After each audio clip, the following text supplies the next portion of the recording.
Hello, everyone, and welcome back to This Day in History, our nightly look back at a specific day in history, where we take a look back at the events of that day, the historic context in which those events took place, the historic ramifications of those events, and some people that were born and some people that died on that day.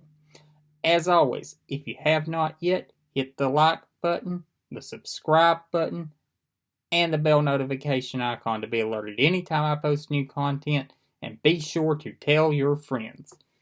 And without any further ado, this day in history, March 16th.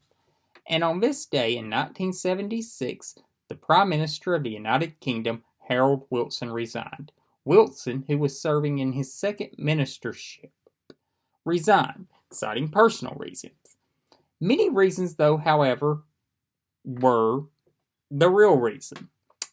He told acquaintances as early as the 60s that he only intended to serve 8 or 9 years as Prime Minister, and his long-suffering wife detested politics.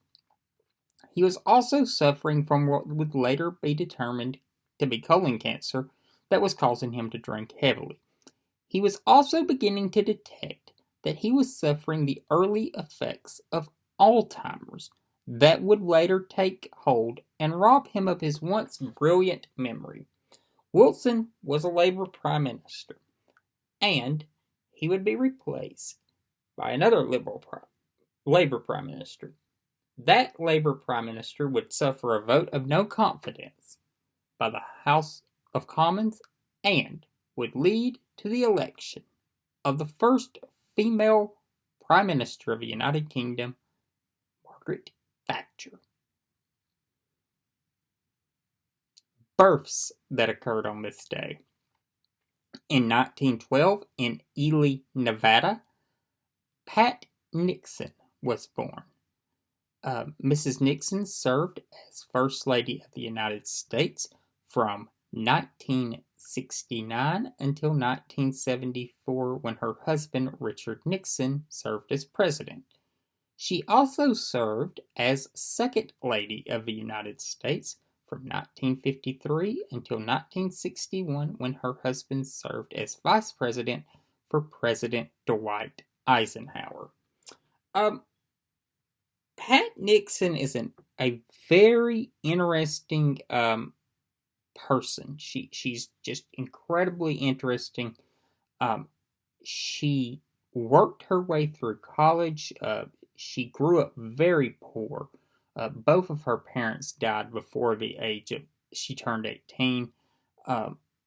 She had to take on the head of household duties when her mother died when she was 12, and her father was already in poor health at that time.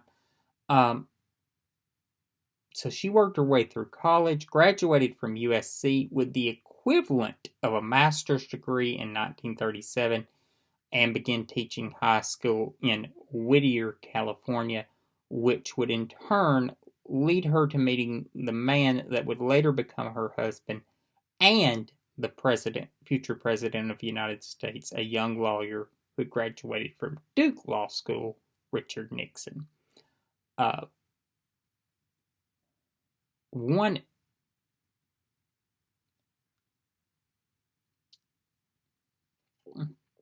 interesting tidbit that came out recently about Mrs. Nixon, supposedly Mrs. Nixon, is that she saw a young New York businessman, young at that time, on the, I believe it was a Phil Donahue show, and she reportedly told her husband that man will make president one day.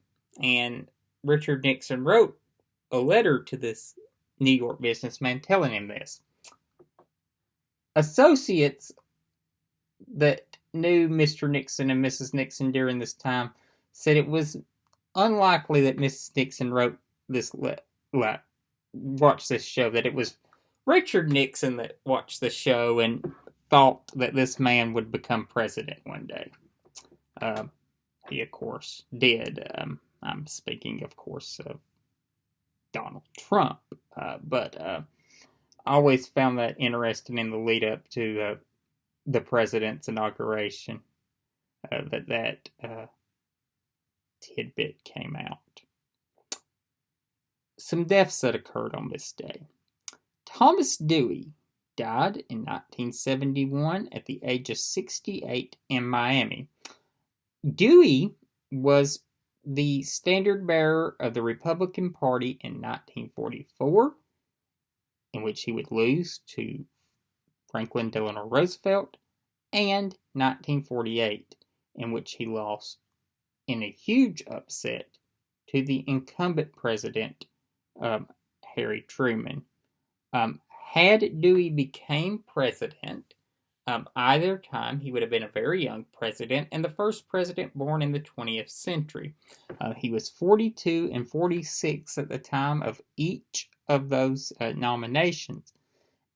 He was a more moderate Republican and was in favor of a very globalist view of foreign policy, and I don't say that as a pejorative term. I actually believe in quote-unquote globalist view of foreign policy. I think America leads the best when it is engaged in the world and is a very active leader in international affairs.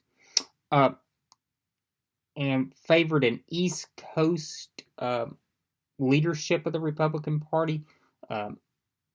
Detractors would call this the East Coast establishment. His wing of the party would become known by its detractors, though, by the man who would succeed him. Their views would be associated with him, Nelson Rockefeller, and they'd be called Rockefeller Republicans, and that was a term that conservative Republicans would use to deride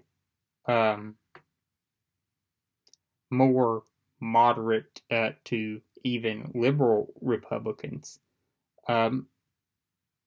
There are no Rockefeller Republicans left.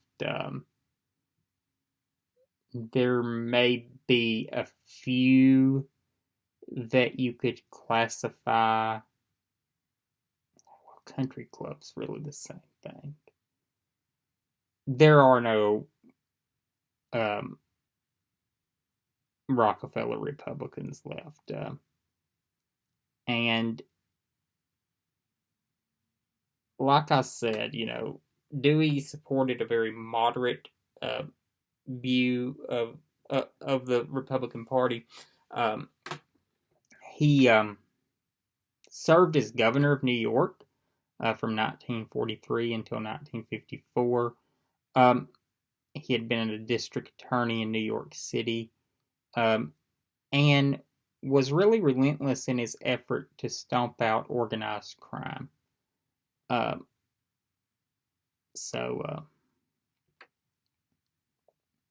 Very interesting man, a very decent man, who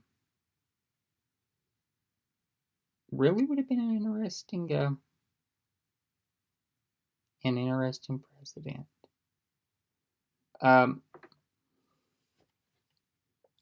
I will see you later. Have a great night, and I'll see you all tomorrow.